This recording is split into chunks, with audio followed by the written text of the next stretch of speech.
Hey, everybody. Happy Sunday night. And I want to talk tonight about how, there's like a list of like 5 to 7 things that can really, really negatively impact our self esteem. And one would be going live without putting on your lipstick. Hang on. Hang on. Okay. All right. Another thing on that list would be expectations. And that's what I'm going to talk about tonight. If you're new to my page or new to me, my name is Jamie Ravel, and I am a former professional athlete, recovering perfectionist. And I am just so excited to be sharing some things I've learned over the last 13 years. 13 years ago was when I walked away from softball and started a direct sales company. And since then, I have climbed in the top 0.00 whatever of that company.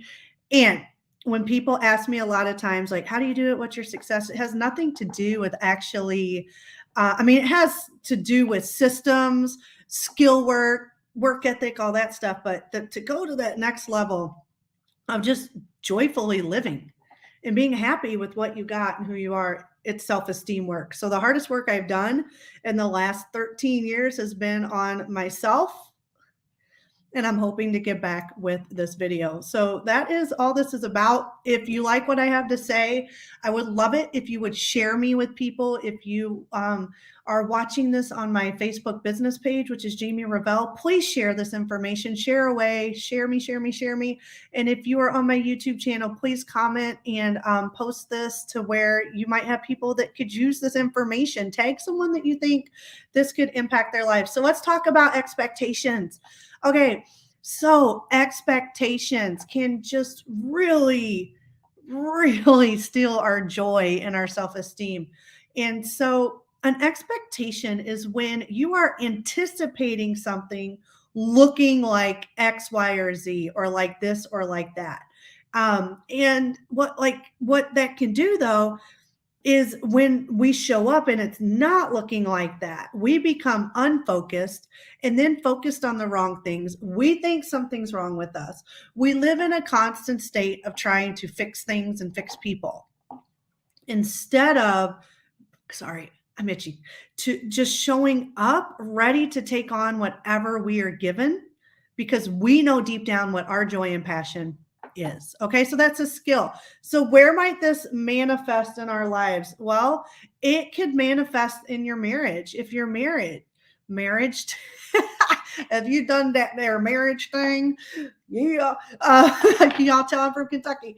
Anyways, so say like I'll use me for example because that's just the easiest. I grew up, and if you did this, comment below who grew up reading Sweet Valley High and the Sweet Valley Twins and Friends books. Anybody? Am I the only Sweet Valley High girl?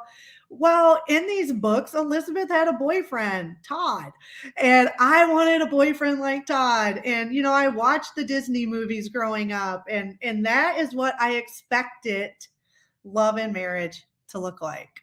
So then I married my husband, who is my best friend. He's a wonderful man.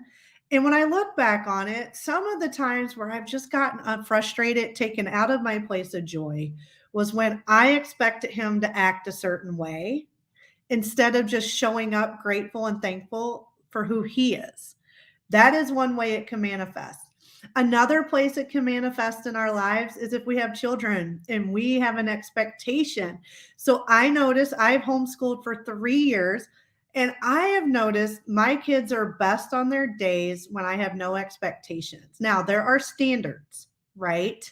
There's standards. There's like, my kids can't like show up and like kill puppies, right? Like that's not an expectation, that's a standard, and that's different.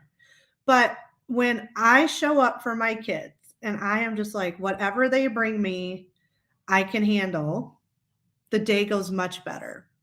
If I wake up expecting them to do this, this, and this, and do what I say and be robots, it is just bad. It's bad. It's just haywire. So sometimes I have to step back and look at my expectations. I coached high school softball for 7 years. Before that, I coached college softball. I've coached at all levels, played at all levels. Oh, I could talk for hours about the expectations that we put on our kids because of our own self-image and our own self-esteem, and we're getting our value from their batting average. What expectations are you showing up with that when it doesn't look like that, you shut down?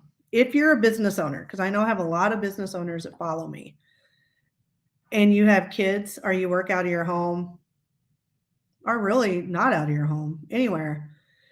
I used to think my business was expected to look a certain way and it had to look a certain way to be successful. So I would set all that up and then my kid would wake up puking in the middle of the night, or Josh would get sent away to work for 3 days and not be home, or the house would be wrecked. And I pictured this looking like this, but now I have to do this. It throws you out of a place of confidence, right? It makes you think I can't do this. When really, if you're grounded in the fact that you are made perfectly the way you are, it does not matter what is swirling around you. If you show up because you are your most valuable asset, you are the one most important thing in your business. You are the reason people are going to do business with you because this is what makes you amazing and unique. This is the story that makes you different.